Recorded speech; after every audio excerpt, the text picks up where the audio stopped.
Hey everyone. Tonight we won't walk through battlefields or grand parades. Instead, we'll step into a wooden barrack where frost creeps through every crack, and men huddle like shadows against the wind. Blankets are traded like gold, and the only pillow is a bundle of lice-ridden straw. You've heard of Stalin's speeches and Soviet victories, but the Gulag's true executioner wasn't a guard with a rifle. It was the Siberian night. A darkness so cold it froze men to the floor, turned corpses into bedmates, and forced prisoners to burn their shoes, their dignity, even their faith, just to wake up alive. This isn't about ideology or politics. It's survival counted in breaths of steam, in prayers whispered through broken teeth, in the silence after a man stops shivering.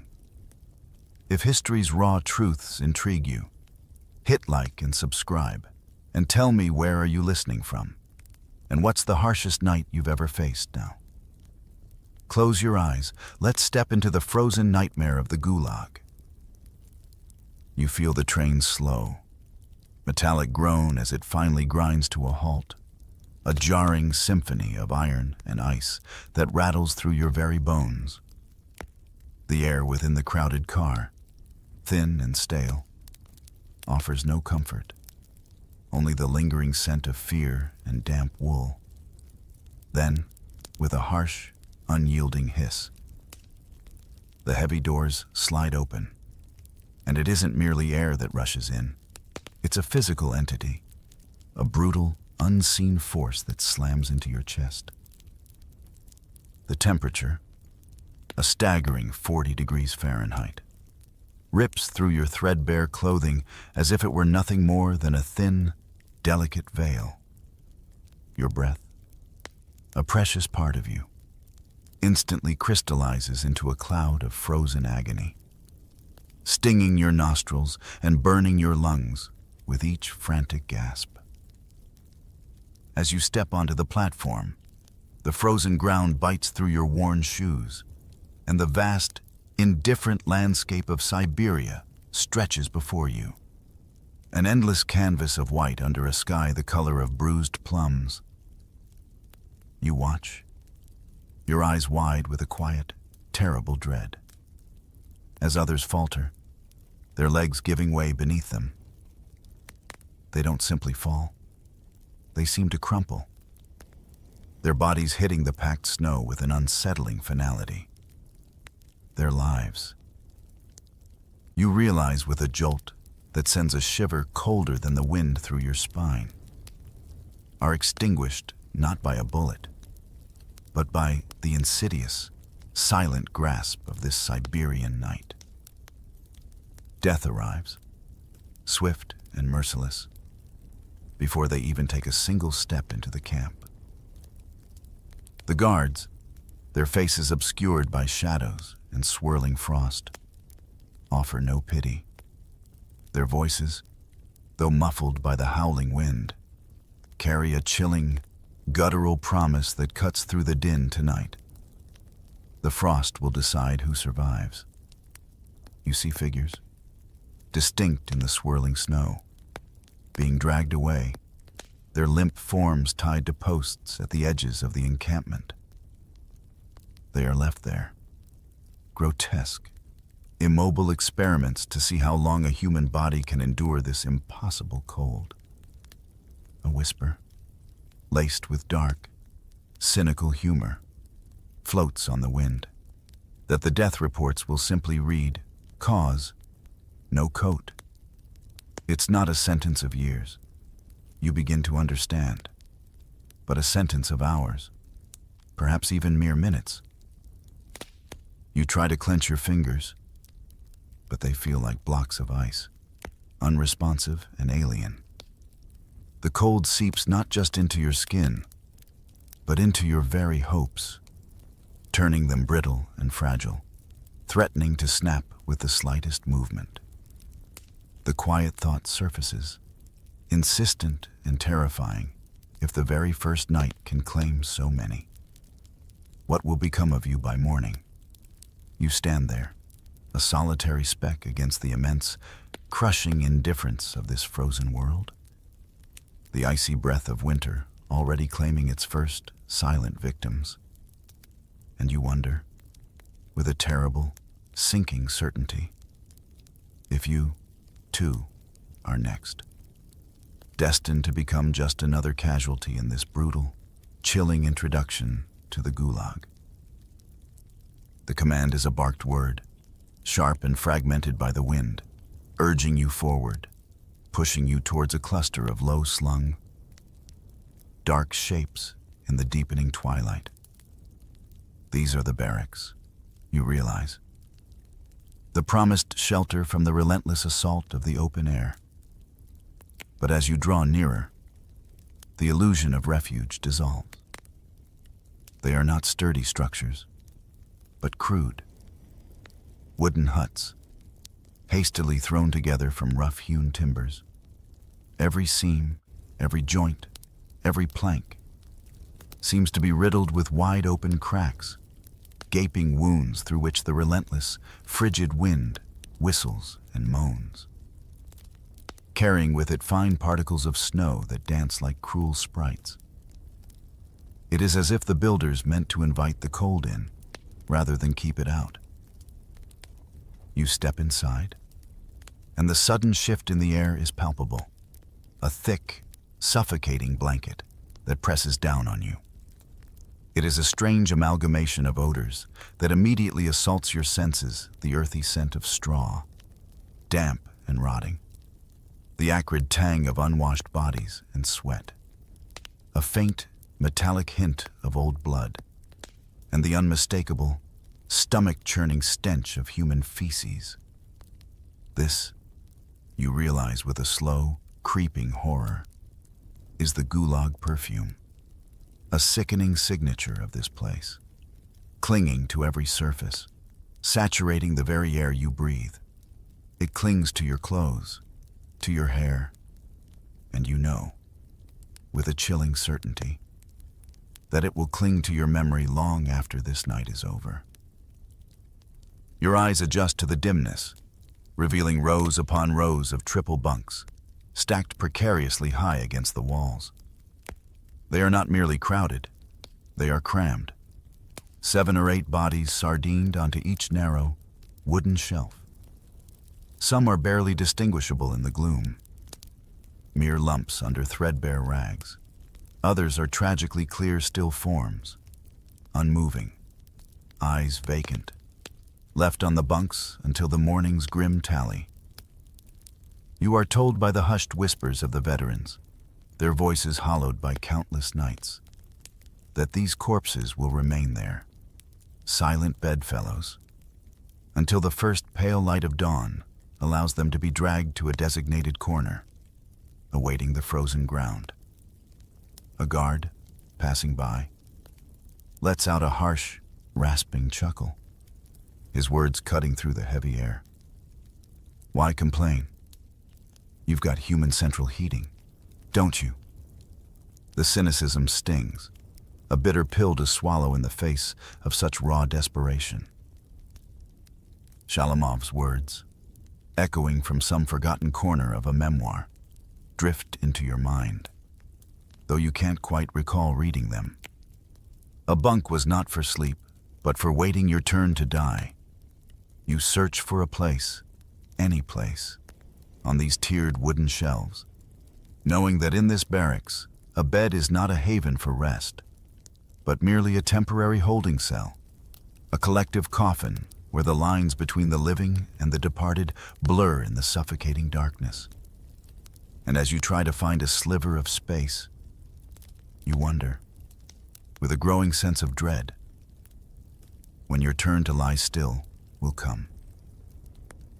The chill inside the barracks is a living entity, an unseen predator that stalks every corner, every shadow, and every breath you take. It gnaws at your fingers and toes, seeps into your joints, and finds its way into the very core of your being. You quickly learn that survival here is not just about avoiding the guards or finding enough food. It is a relentless, savage battle for every precious degree of warmth. A torn, grimy blanket, once dismissed as mere fabric, transforms before your eyes into a treasure beyond measure. It is a currency more valuable than any ruble, more coveted than bread itself, often traded for a week's meager rations, a testament to the desperate lengths to which men will go to stave off the encroaching cold. As you navigate the crowded, suffocating space of the barrack, you witness the silent, brutal hierarchy of warmth unfold. The stronger, those with a lingering spark of vitality or a more cunning spirit, have seized the coveted spots nearest the rudimentary, often ineffective stoves that glow with a weak, hesitant heat in the center of the hut. These are the positions of power, of relative comfort, where the cold's bite is slightly less keen, for you and for countless others. The only available spaces are the drafty corners, pressed against the icy wooden walls where the wind finds every crack, every imperfection, and whispers its chilling lullaby directly into your ear. You feel the cold seep through your thin clothing, turning your back into a canvas of creeping numbness. The struggle for warmth doesn't end with claiming a spot. It continues, relentlessly, through the long, silent hours of the night. You hear the rustle of straw, the quiet grunts, the almost imperceptible shoves. Some, in the depths of their desperation, will push a bunkmate off their narrow perch in the middle of the night, not out of malice, but to steal their meager space, to claim that precious sliver of warmth. A grim, unwritten law circulates among the prisoners, a piece of Gulag wisdom passed in hushed tones. Those in the middle live, those on the edges die. It is a stark reminder of the thin line between survival and oblivion. One man, you overhear, recounts a tale with a hollow laugh, a dark piece of humor that is only funny because of the sheer, absurd horror of it. He dreamt, he said, of fire, of glorious, searing heat, only to wake with a start to the chilling reality that he was being urinated on by a bunkmate who sought to generate a fleeting, desperate warmth. The NKVD reports, you later learn, are filled with accounts of savage fights and even killings over a single, tattered scrap of cloth. A testament to the animalistic drive for self-preservation that overtakes all other human instincts in this frigid hell. You begin to understand, with a chilling certainty, that in this desolate place, the battle for warmth is a constant, unforgiving war. And you wonder if you, too, would kill to steal a patch of warmth, just to see another dawn. The barracks, with all their horrors, are still a form of collective misery, a shared purgatory. But there exists a deeper circle of hell, a place of even more profound suffering, the punishment cells, or kartzer. The very mention of the word sends a tremor of dread through the already brittle atmosphere of the camp. To be sent there is not just a punishment. It is a deliberate, calculated attempt to strip you of every last vestige of hope, to isolate you utterly against the unforgiving elements. One day, you find yourself led away, perhaps for a minor infraction, a perceived defiance, or simply at the whim of a guard. The door clangs shut behind you with a sound of chilling finality, echoing the closing of a tomb. You are plunged into an absolute, suffocating darkness, so profound that it feels like a physical weight pressing down on your eyes. Your outstretched hand meets not just cold, but ice. The walls of this small, claustrophobic cell are coated in a thick, crystalline layer, reflecting the faint, phantom light that seems to penetrate nowhere. The air is still, heavy, and piercingly cold, far more brutal than even the open Siberian wind. You feel your feet sink into something wet and yielding. The floor, you realize with a jolt of horror, is not just cold, but flooded. A shallow pool of frigid water or melted ice that seeps into your already frozen boots and socks, instantly numbing your extremities. There is no straw here, no single shred of fabric or a blanket to offer even the illusion of warmth. There is no light, no window, only the suffocating embrace of the dark and the biting chill that gnaws relentlessly at every exposed inch of your skin. To sleep in this environment is a cruel mockery of the word. You are forced to remain upright, to stand. For to lie down would mean sinking into the icy water, inviting a swifter, more agonizing death. Your back instinctively presses against the ice-coated wall, seeking a temporary brace, a moment of respite from the strain of standing. But the contact is agonizing. The ice draws the heat from your body with merciless efficiency, and within what feels like moments, your skin begins to adhere to the frozen surface. You can almost feel the delicate tissue being pulled, stretched, and then, in the morning's grim awakening, it tears away, leaving raw, bleeding patches on your back. It is a torture designed to flay you layer by layer, body and soul. The guards, with their cruel, cynical humor, would often laugh, their voices echoing eerily through the cold stone corridors. Stand up to sleep saves us beds. It is a chilling jest, a perverse twist on comfort. Most, you learn, never lasted more than 3 nights in these Siberian coffins. The cold, the darkness, the relentless standing, the terror of adhering to the ice, it all conspires to shatter the human spirit, to extinguish the spark of life with an agonizing slowness. As the hours stretch, each one an eternity, you begin to question, with a profound and aching weariness, whether you would choose the brutal lash of the whip outside, a swift, sharp pain, or this slow, drawn-out death within this coffin of ice.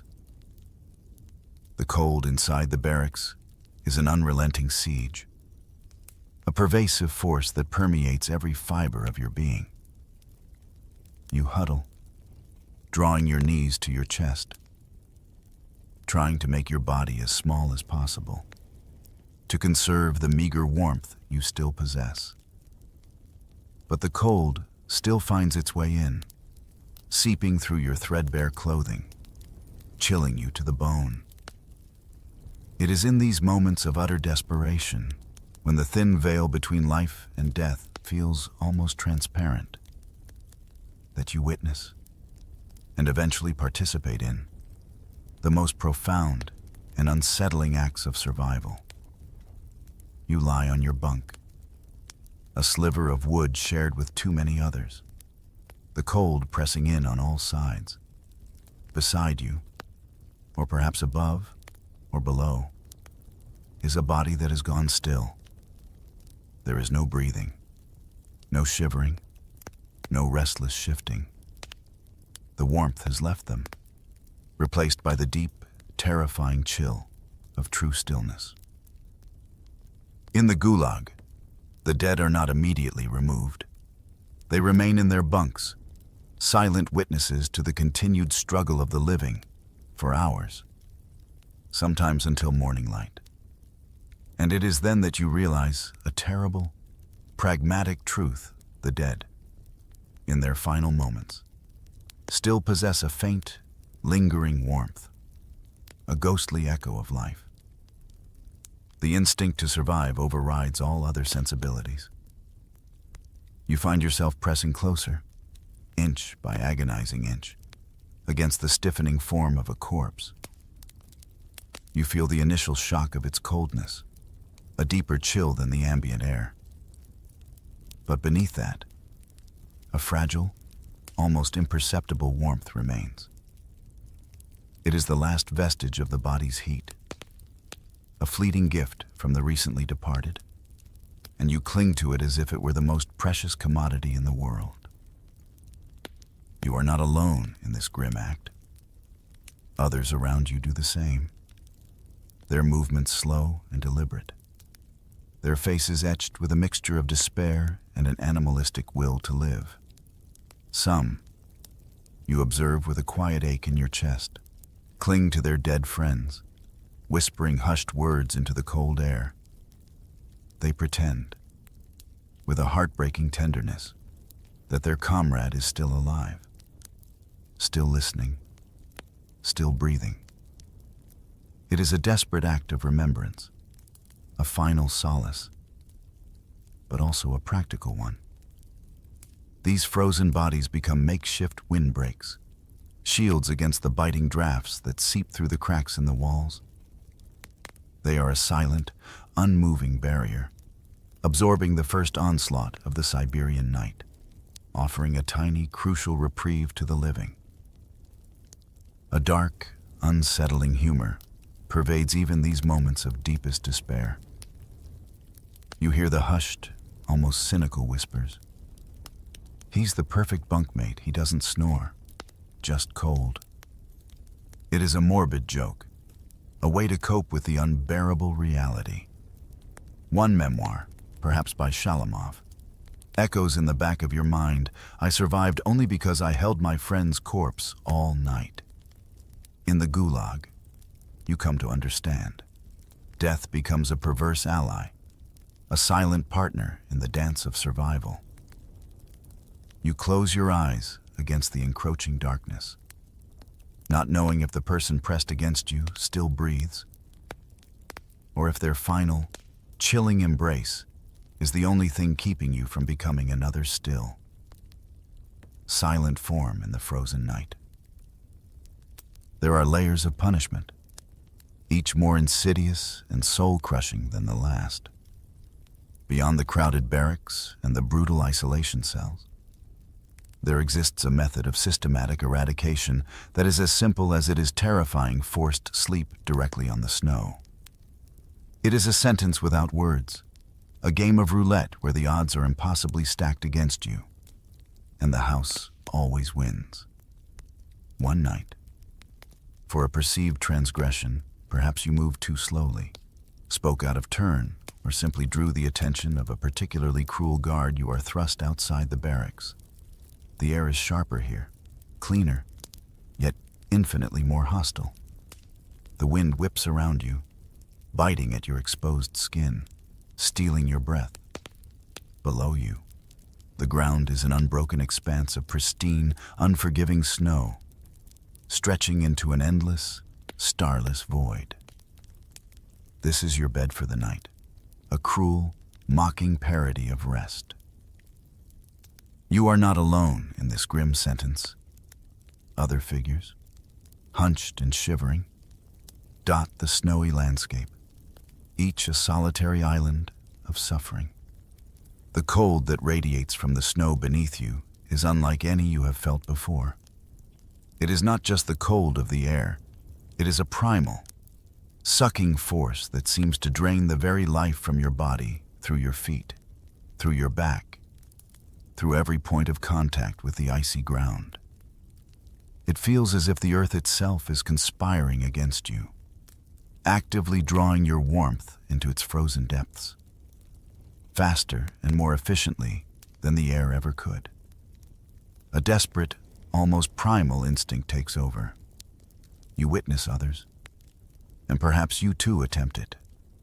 The desperate act of urinating onto the snow, hoping to create a temporary, melted patch. For a brief, agonizing moment, the warmth of your body's expulsion creates a small, dark stain against the brilliant white. But this fleeting reprieve is a cruel deception.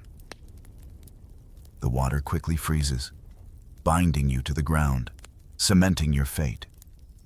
You become one with the ice, your clothing, your skin, adhering to the newly formed patch, making any movement a wrenching, painful battle against the frozen earth.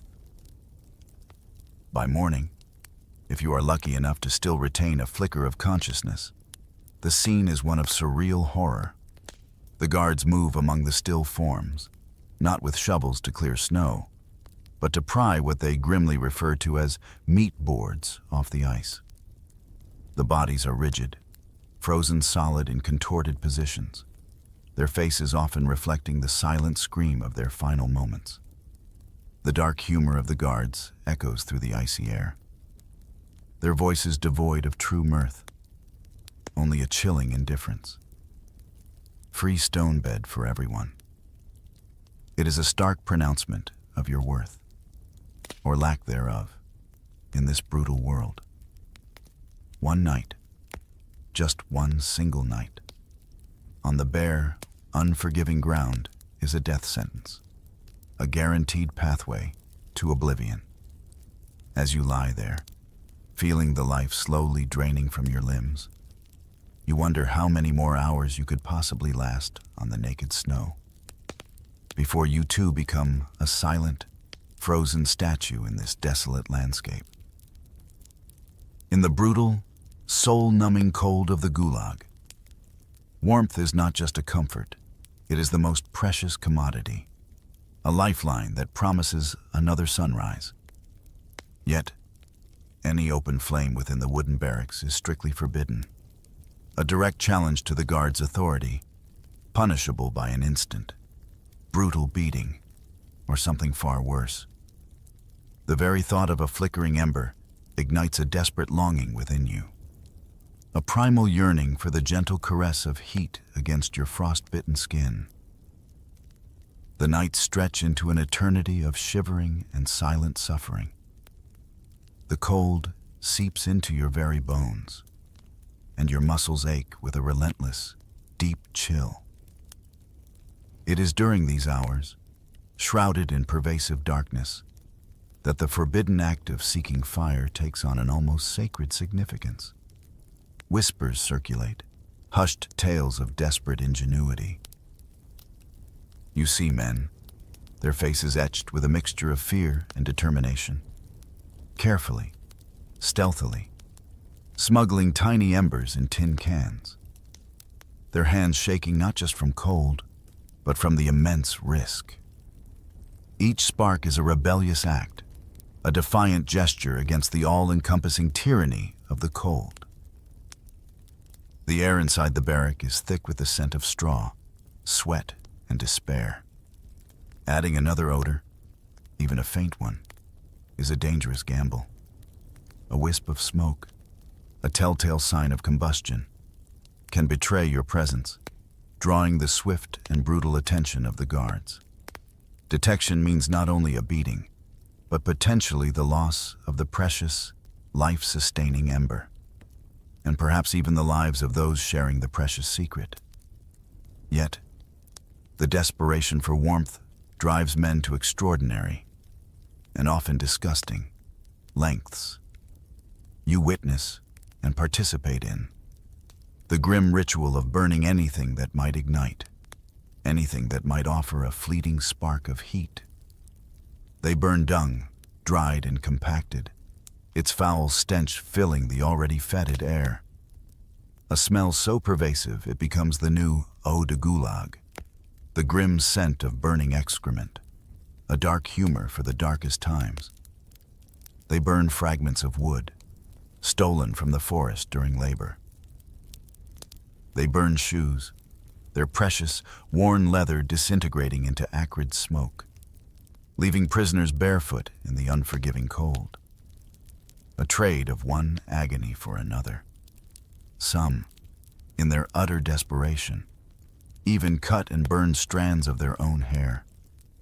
The sickening smell of burning keratin filling the air, a testament to the primal need for warmth, heat. you quickly come to understand, is not just contraband. It is a currency more valuable than bread, more cherished than freedom. It is the elusive promise of another breath, another heartbeat. You watch as a man carefully cups a tiny flame, his face illuminated by its fragile glow, a momentary beacon in the suffocating darkness. The risk is immense, the consequences potentially fatal. And as you huddle closer to the faint, almost imperceptible warmth, you begin to question, with a profound and aching weariness, whether that hidden flame will ultimately save you, offering another chance at life, or if its telltale smoke will betray you, exposing you to an even greater, more brutal punishment. Survival in the Gulag is not a matter of strength alone, but of an almost animalistic ingenuity, a relentless battle against the elements, using whatever meager resources can be scavenged. When the bitter wind howls through the barracks, and the cold seeps through every thread of your thin, inadequate clothing, the mind becomes a forge, hammering out desperate inventions, turning the mundane into the miraculous.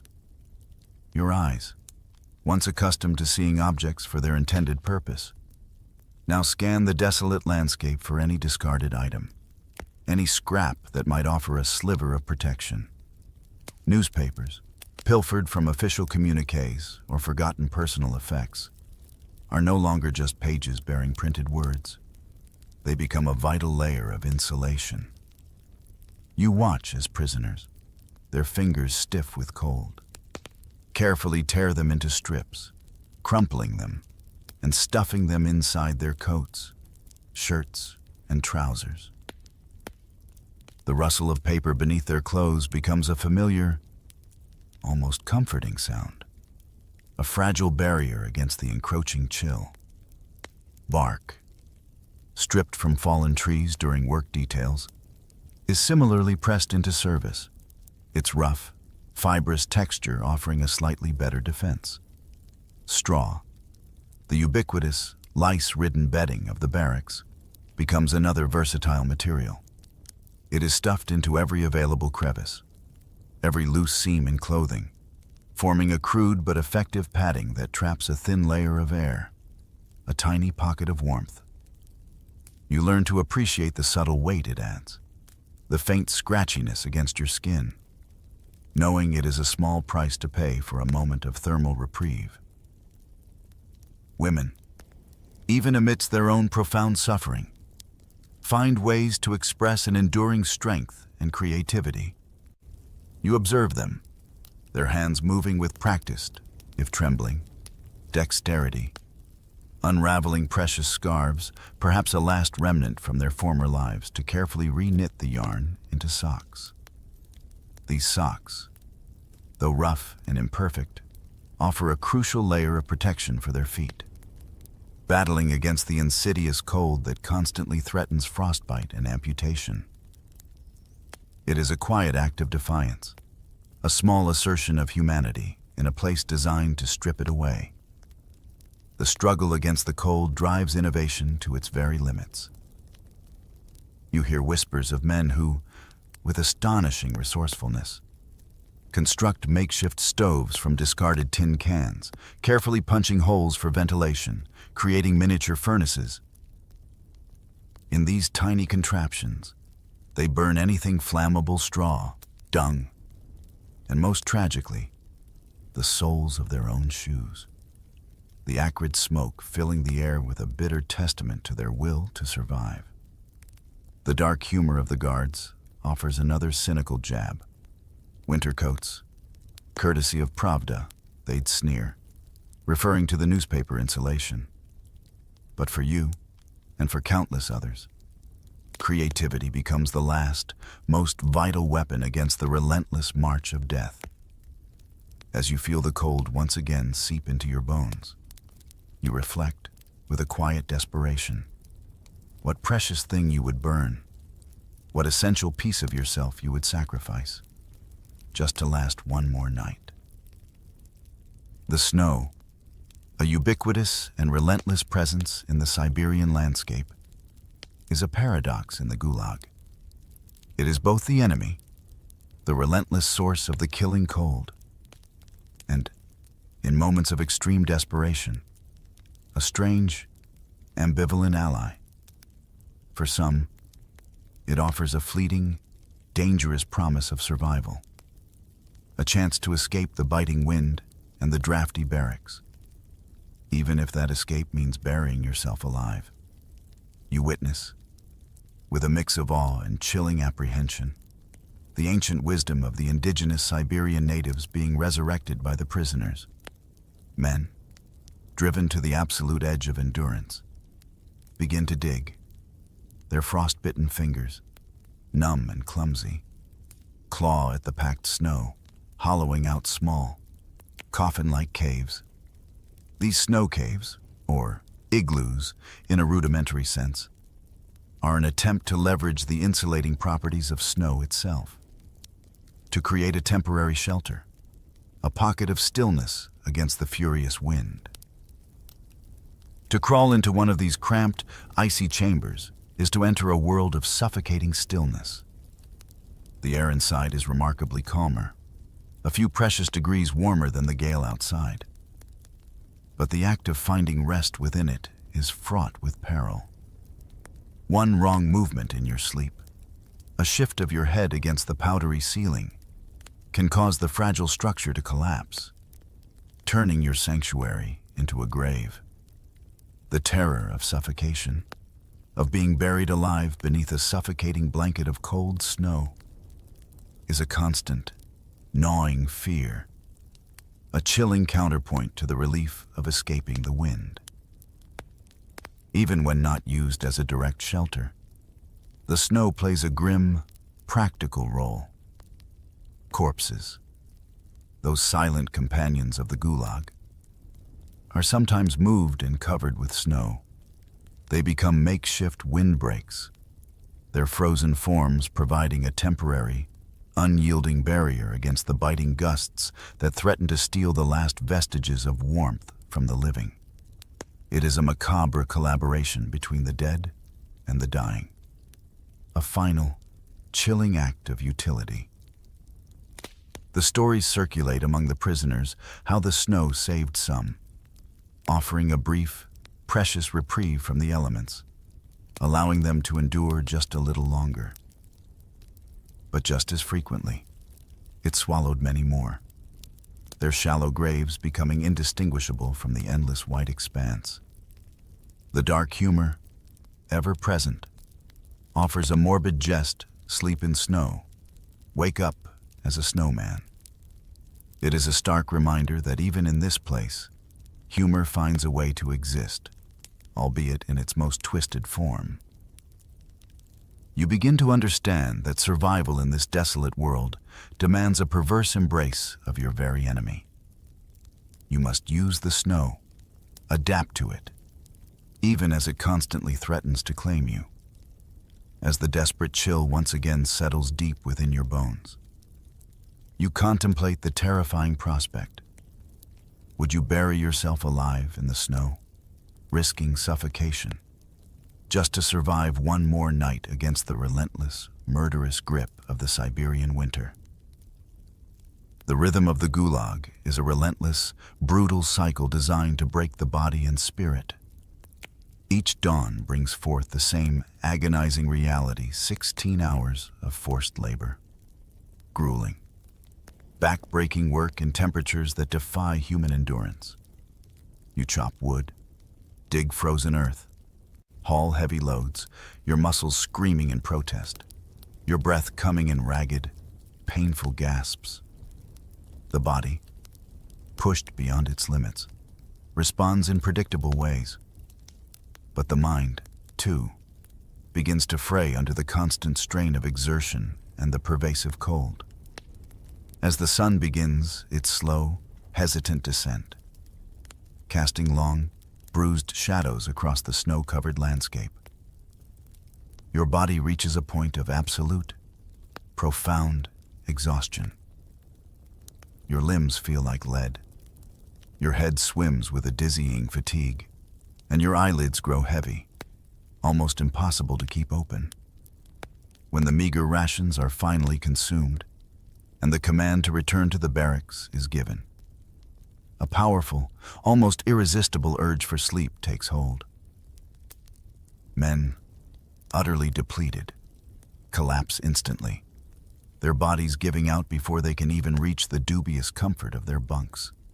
Some fall in the snow, their forms becoming one with the white landscape, their exhaustion overriding every other sensation, even the biting cold.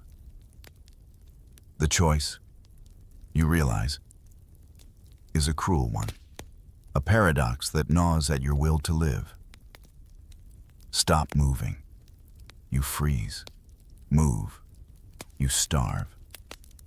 To cease motion means the rapid onset of numbness, the insidious creep of frostbite, the eventual surrender to the cold.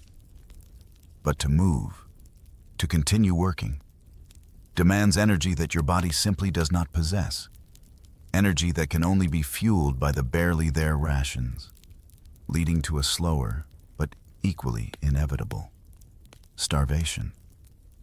It is a no-win situation, a constant, agonizing calculus of suffering.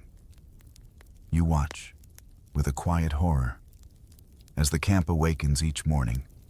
The scene is often one of chilling stillness, a landscape dotted with human ice statues, men who collapsed during the night, or fell asleep standing during a brief respite, are found frozen where they fell, their bodies rigid, their faces contorted in silent agony, captured forever in their last moments. The guards, with their characteristic dark humor, would refer to these tragic figures as free sculpture, a macabre collection of human suffering transformed into grotesque art by the brutal hand of winter.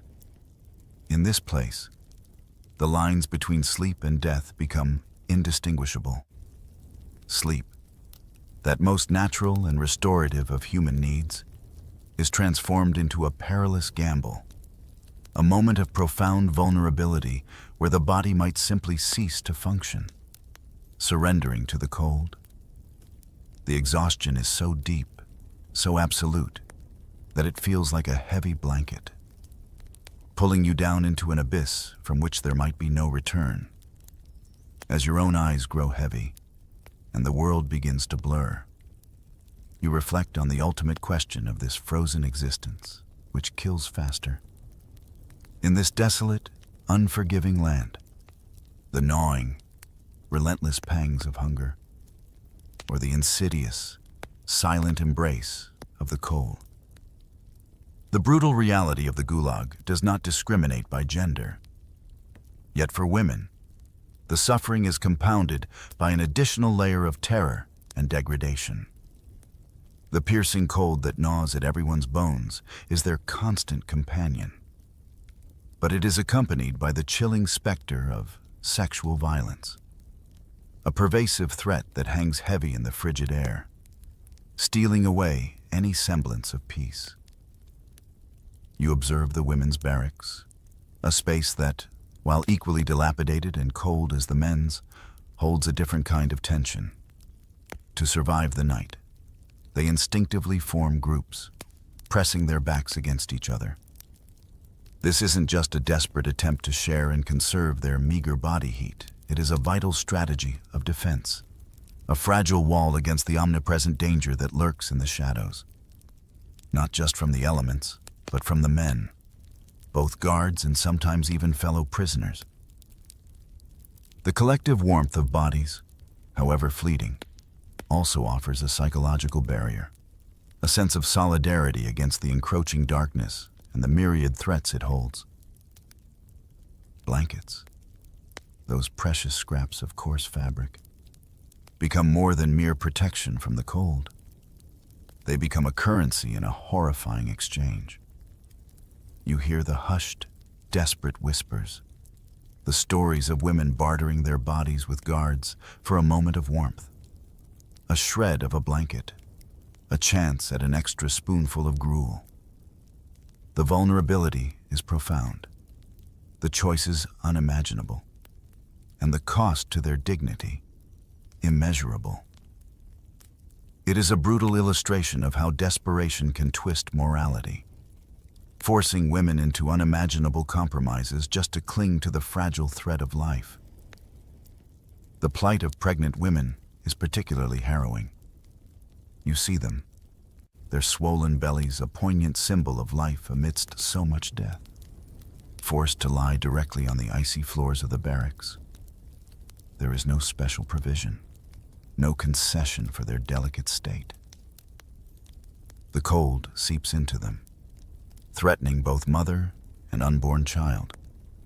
A cruel punishment for bringing forth new life in a place designed for its systematic destruction. The nights are filled with their silent suffering, their bodies trembling, their teeth chattering, as they try to protect the fragile life within them from the insidious grip of the frost. Even for the infants born into this frozen hell, there is little hope. Babies, small and vulnerable, are wrapped in whatever rags can be scavenged, their tiny forms struggling against the overwhelming cold.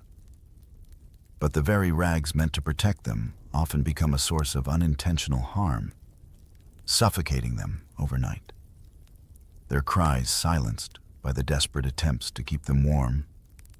A guard, observing the tragedy, offers a chillingly detached piece of dark humor.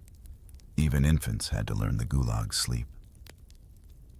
It is a stark, brutal reminder that in this desolate place, no one, not even the most innocent, is spared the relentless cruelty of the system.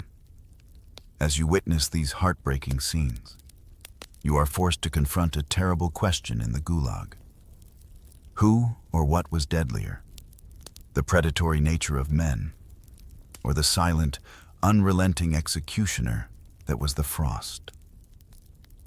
In the vast, frozen expanse of the Gulag, childhood is a concept utterly annihilated, replaced by the grim reality of premature adulthood. Teenagers, their bodies still growing, their spirits still forming, are treated as full adult prisoners, forced to endure the same brutal labor, the same meager rations, and the same soul-crushing cold. But their vulnerability is amplified by the very nature of their developing bodies. You see them, the young ones, their faces gaunt, their eyes too old for their years, struggling to keep pace with the hardened adults. Their small bodies, still lean and lacking the protective layers of fat that might offer a tiny defense, lose heat at an alarmingly rapid rate. The cold, for them, is an even more immediate and profound threat, an accelerated path to hypothermia and oblivion. Their shivers are more pronounced, their blue lips a more vivid testament to the constant, bone-deep chill. During the endless nights in the barracks, a silent, desperate dance of survival unfolds among them. The younger children, desperate for any flicker of warmth, attempt to slip between the larger, adult bodies on the crowded bunks. They burrow into the crevices, seeking to absorb any residual heat, clinging to the proximity of others as if their lives depended on it, which, indeed, they do. These small, fragile forms become almost invisible in the gloom, their presence a quiet, poignant plea for survival, a testament to their instinctual search for warmth. A precious few of these children, often the slightly older ones, are fortunate enough to be assigned dog jobs, menial tasks that offer a small, albeit temporary, reprieve. These assignments might involve helping in the kitchens, tending a boiler, or performing other duties that allow them to be near a source of heat, a flickering fire, or a warm stove. For these children, the privilege of sleeping near the kitchens, of feeling the radiating warmth of the cook fires, is a lifeline, a cherished luxury that vastly increases their chances of seeing another dawn. The irony is bitter, however, as guards would often jest with their usual dark humor, referring to these children as free hot water bottles for the grown, highlighting their utility in a system that saw all prisoners as mere resources. The tragic reality, whispered among the older prisoners with a resigned sadness, is that most of these children, these stolen youths, did not survive their first Siberian winter. Their small, vulnerable bodies simply could not withstand the relentless assault of the cold, the hunger, and the back-breaking labor. The Gulag, with its brutal indifference, swallowed them whole. Their youthful dreams and budding futures extinguished before they ever had a chance to blossom. As you watch a small figure huddle against an adult, a quiet ache settles in your chest. You wonder, with a profound sense of sorrow and despair, if any child, no matter how resilient, how cunning, or how desperate, could truly outlast a Gulag winter night. When the physical suffering of the Gulag becomes an unbearable weight, when the cold gnaws at your flesh and the hunger twists your gut, the mind, that last sanctuary, often becomes both a refuge and a cruel tormentor.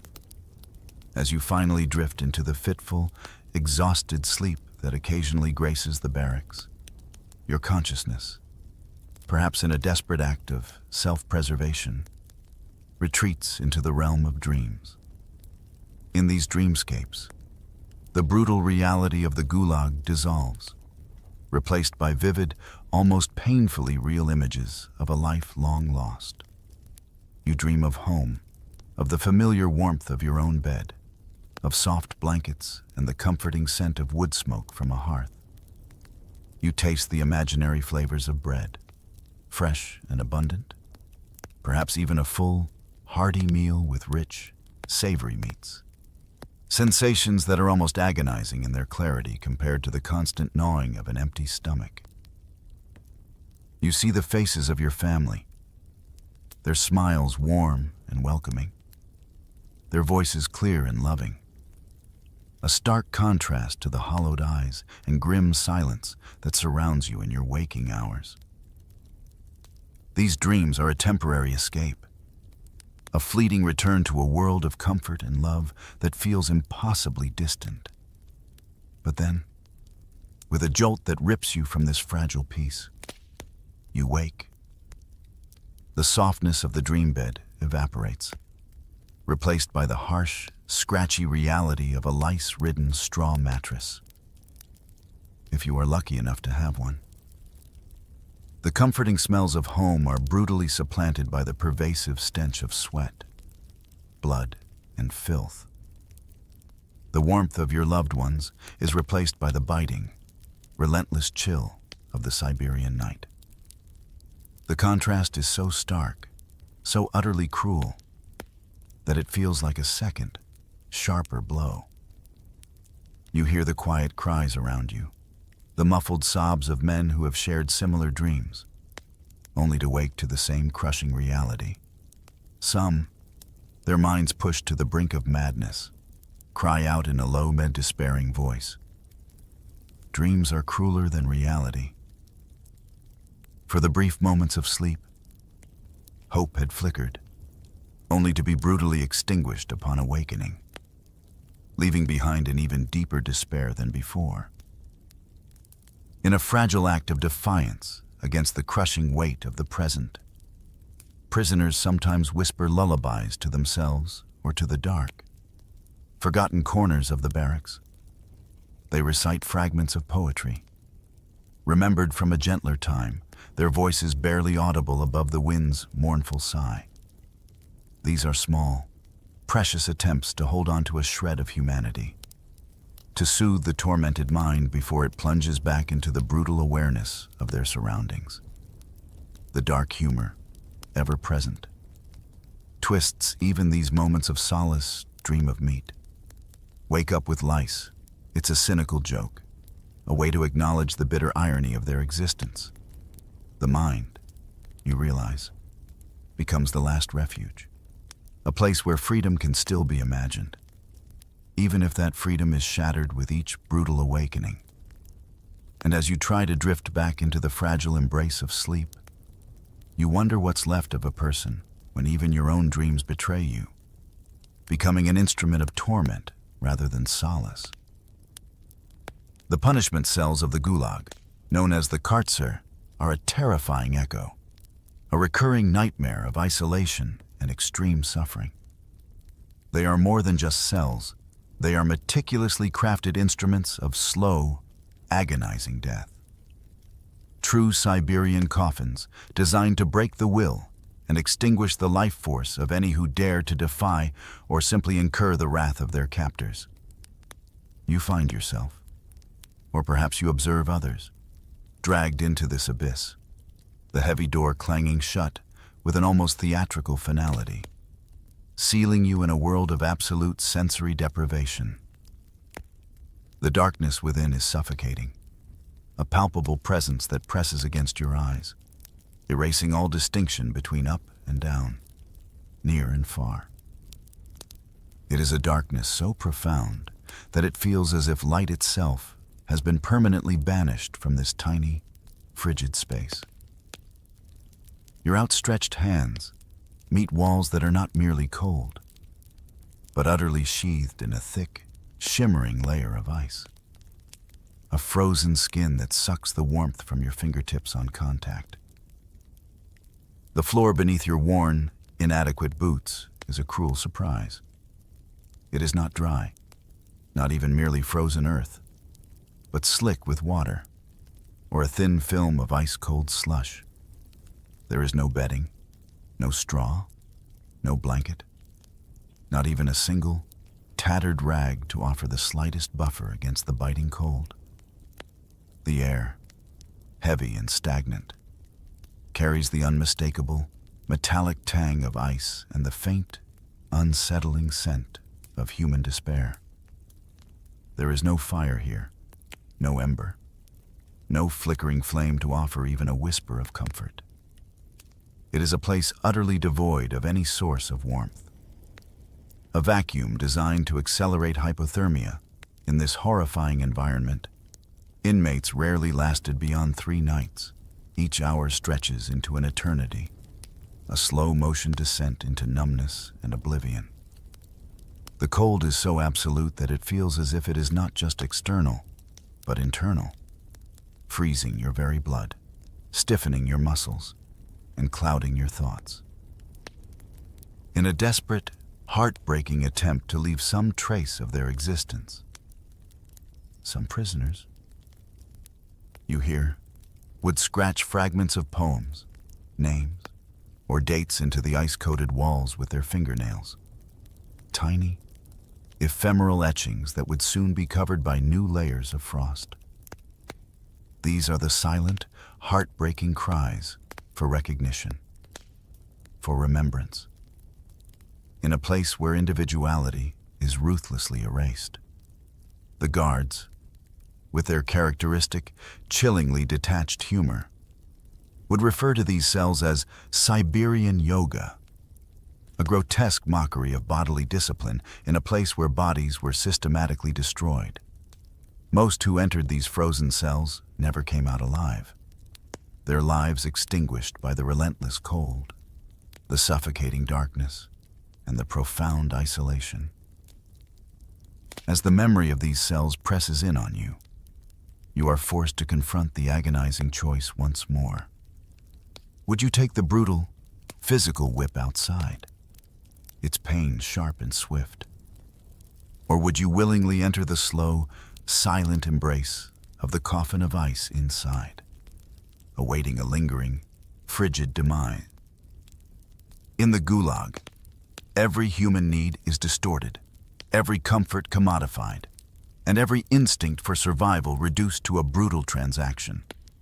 Sleep, that most fundamental requirement for human health, transforms from a simple act of rest into a precious, coveted commodity. a high-stakes currency in a desperate marketplace where humanity itself is for sale. You witness the subtle, almost imperceptible negotiations that take place in the barracks. Hushed conversations, barely audible above the wind's mournful sigh and the collective shivering. A torn, grimy blanket, once a common household item, becomes a treasure beyond measure, its value skyrocketing in this frigid environment. It is traded not just for bread, the lifeblood of survival, but for the promise of warmth, for a few precious hours of reprieve from the biting cold. To possess a blanket is to hold power, to have a temporary claim on life itself. The bunks, those narrow, band wooden shelves that serve as beds, also become part of this chilling economy. A warmer bunk, one closer to the rudimentary stove, or perhaps less exposed to the cruel drafts, is not merely a stroke of luck. It is an asset. Prisoners, desperate for any advantage, would trade a portion of their meager daily bread, or even a future favor, for the chance to occupy such a coveted spot. The unspoken agreement is grim surrender, a piece of your sustenance, or your dignity, for a slightly better chance at seeing the morning light. Even the guards, the arbiters of suffering, participate in this macabre commerce.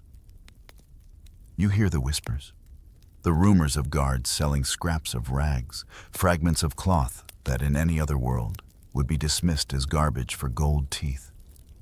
Extracted from the mouths of desperate prisoners, the glint of gold, a stark contrast to the pervasive grime, becomes a symbol of the ultimate sacrifice for a fleeting, almost insignificant comfort.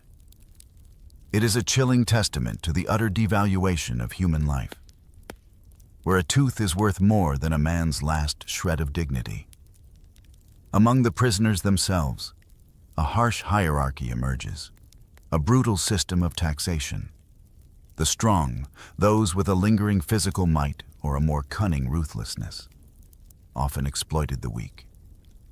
They would demand a portion of their rations, a meager possession, or even physical service, in exchange for the unspoken permission to share a sliver of their warmth, to huddle close to their body heat. It is a perverse parody of a social contract, where the vulnerable are preyed upon by those who still possess a sliver of power. The dark humor, as always, surfaces to describe this grim reality. Wall Street. Gulag edition, they'd sneer, a bitter jest at the utter corruption of human interaction. Sleep, you realize with a profound sense of despair, becomes a business in the Gulag, a transaction where every aspect of humanity is for sale, its price paid in suffering. As the cold once again presses in, you find yourself contemplating the ultimate question: what, truly, would you trade?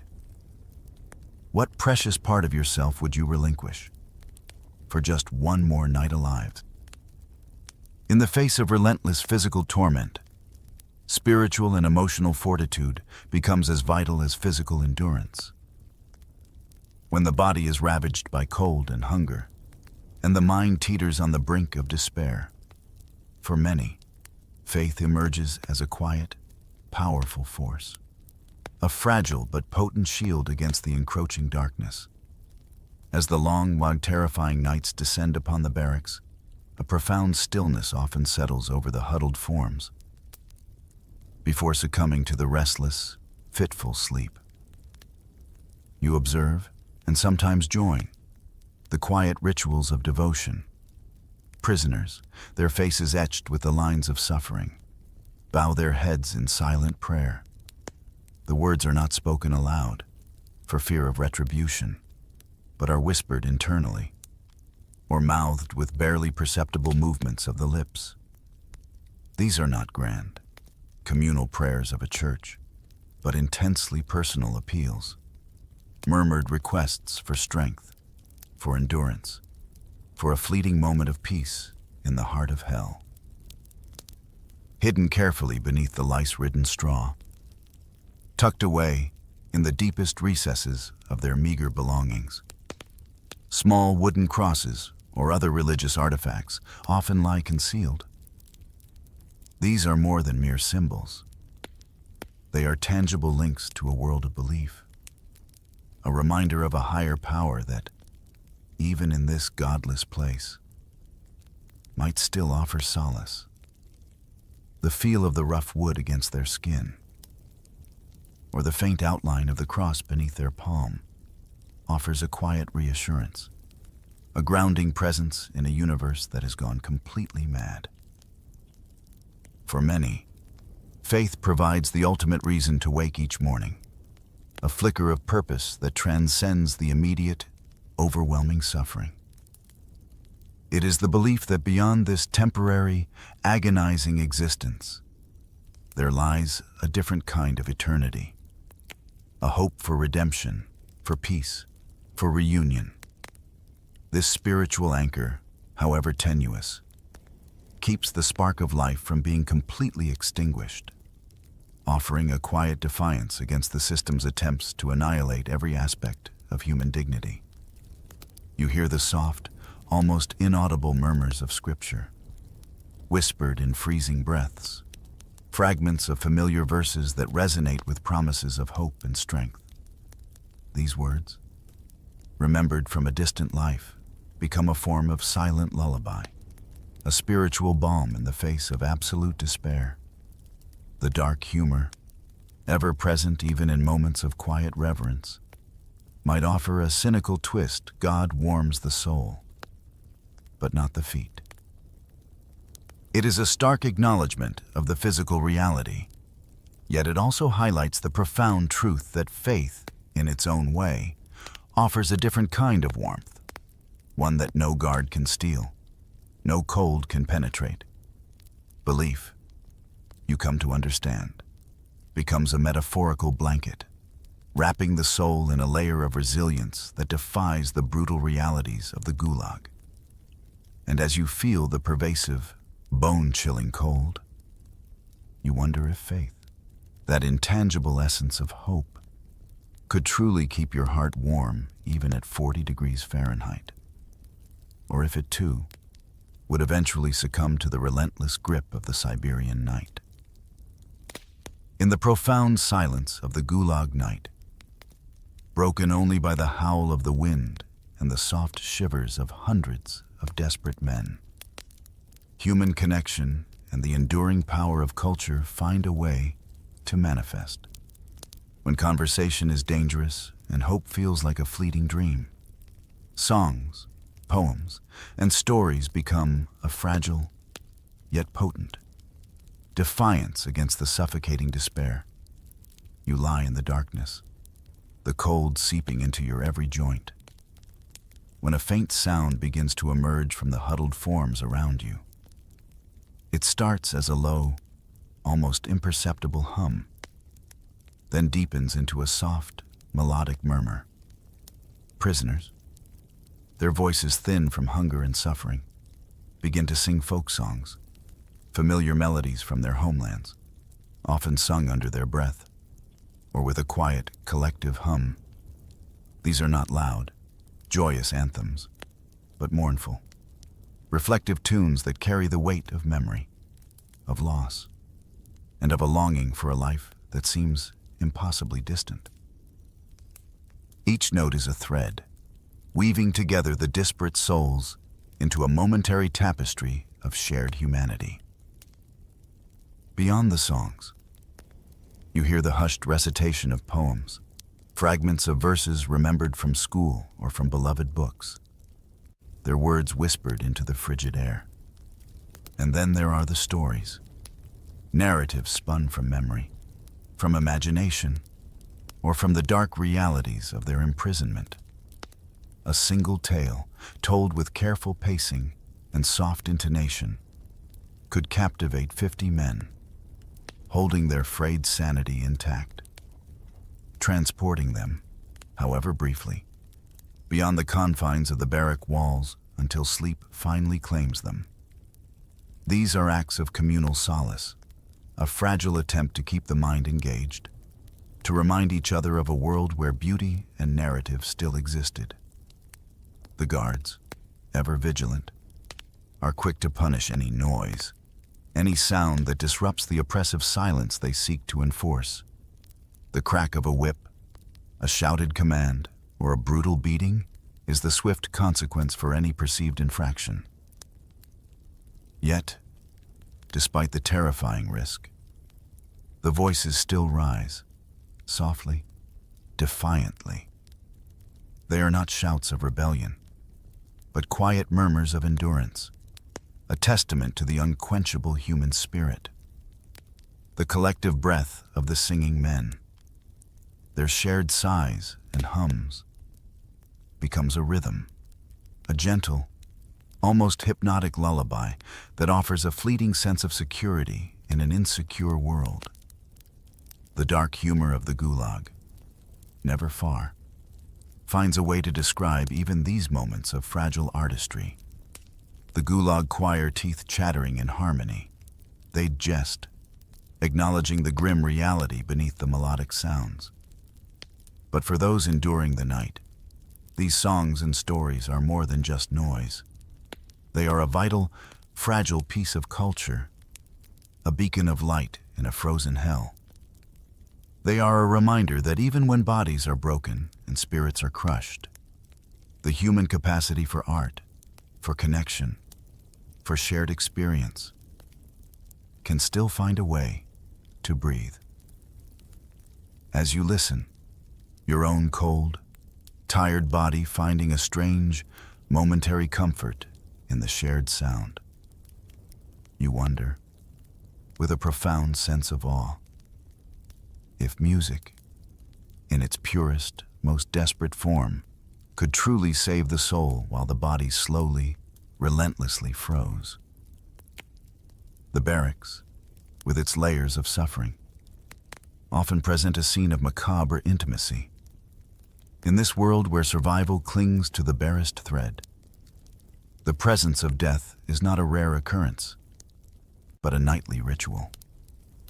You learn to recognize the subtle shift in a bunkmate's stillness, the quiet cessation of their shivering, the final, soft exhale that marks the end of their struggle.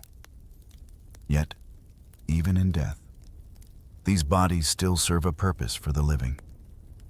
As the night deepens and the cold penetrates every fiber of the wooden walls, seeping into the straw and the very air you breathe, the corpses are often left in their bunks.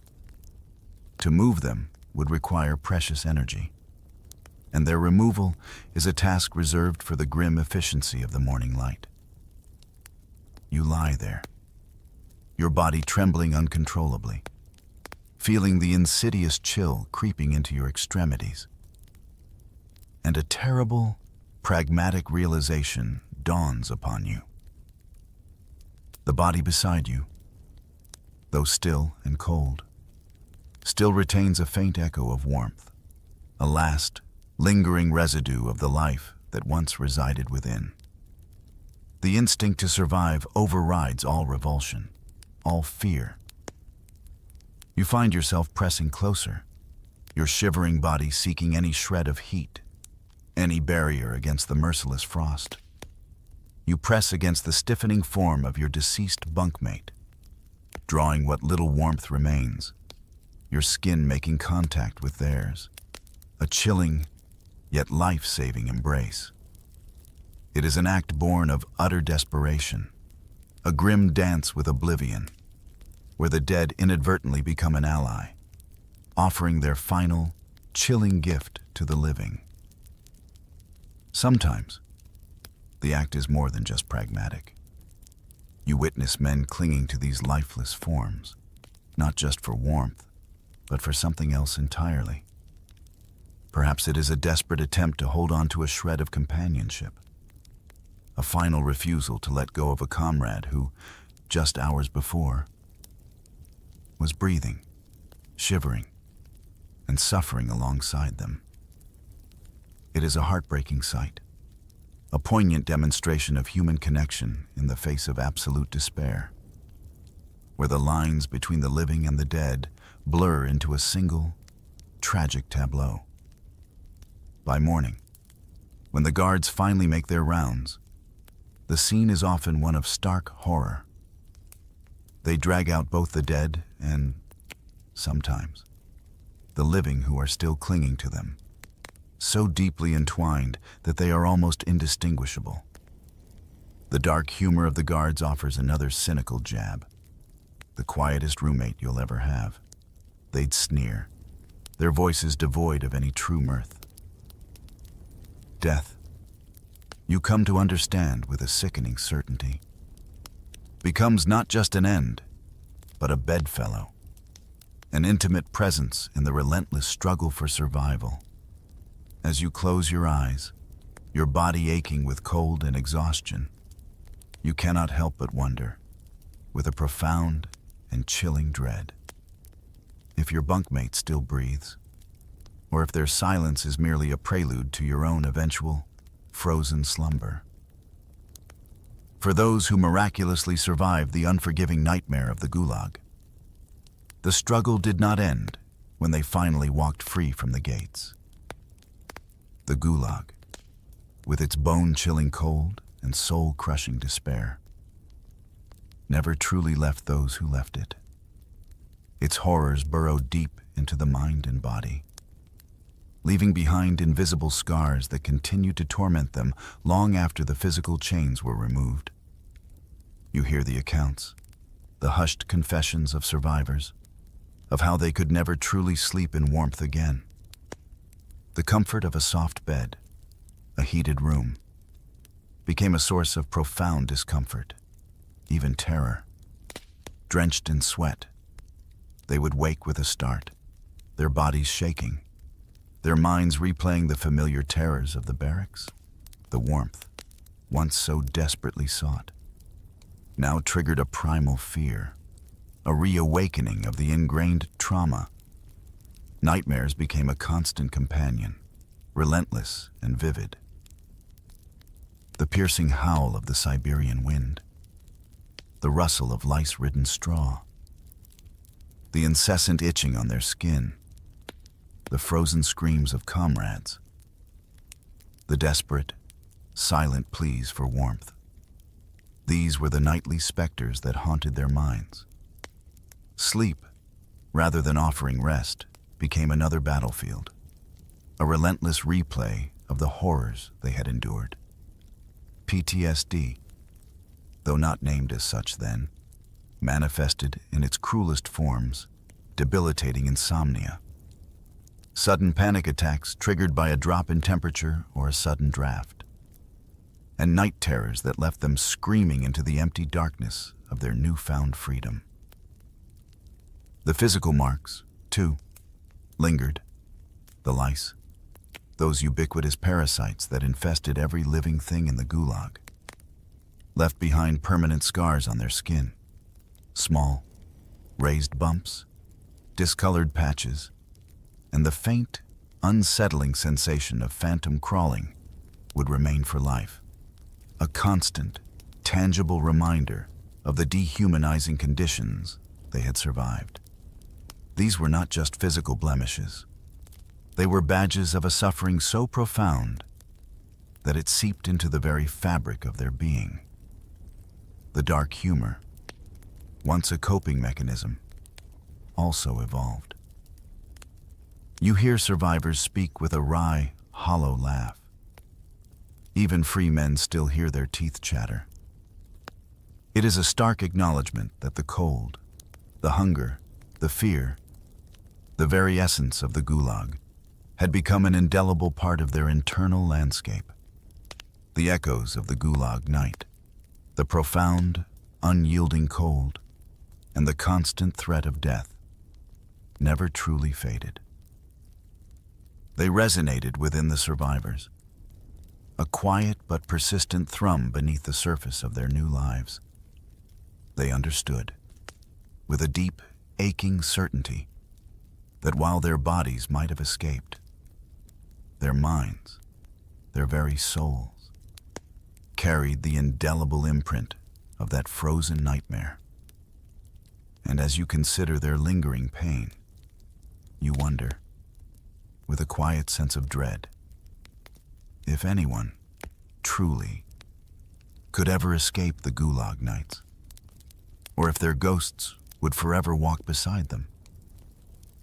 As we gently pull back from this harrowing journey, the full, devastating truth of the Gulag's winter begins to unfold, revealing a horror far greater than mere human cruelty. It is a truth measured not in bullets, but in breaths stolen by the frost, in lives consumed by the unforgiving silence of the Siberian night. More prisoners, you now understand with chilling clarity, succumbed to the relentless grip of the cold than to the direct violence of their captors. Stalin, the architect of this vast, sprawling system of dehumanization, effectively weaponized winter itself, turning the vast, desolate landscape into his most loyal and efficient executioner. The very act of sleep, that most natural and restorative human need, was transformed within the Gulag into a perilous battlefield. Each night became a relentless struggle against the insidious cold, a desperate gamble where consciousness often meant survival, and unconsciousness, a slip into eternal stillness. The simple act of closing your eyes was a surrender to immense vulnerability, a moment where the body might simply cease its vital functions, giving in to the slow, creeping numbness that promised oblivion. The silence of the barracks at dawn, before the guards' brutal reveille, was often broken only by the quiet, agonizing discovery of another frozen form, another life extinguished by the night. Survival in this frozen hell did not belong to the strongest, to those with the greatest physical might or the most robust health. Instead, it was claimed by the most adaptable, by those who possessed an uncanny resilience, an almost animalistic cunning to navigate the impossible conditions. It was the ability to find warmth where none existed, to share a breath of air, to make a desperate trade, to cling to a corpse, or to burrow into the snow. These were the true tests of endurance, a testament to the extraordinary, often horrific, lengths to which the human spirit would go to cling to life. The dark humor, a constant companion in the abyss, offers a final grim acknowledgement of this reality. Gulag Medal of Honor. If you still snore, you win. It is a testament to the perverse nature of victory in this place, where the simple act of breathing, of making a sound in your sleep, becomes the ultimate triumph. The memoirs of those who endured, these chilling, poignant accounts, remain frozen echoes of unimaginable suffering, their words etched into history like frost on a window pane. They speak of a night that never truly ended, a darkness that lingered in the mind and body long after the prison gates were left behind. And as you now prepare for your own night, nestled in warmth and comfort, you cannot help but reflect, with a profound and quiet unease, if your sleep tonight, truly, is as peaceful as you imagine.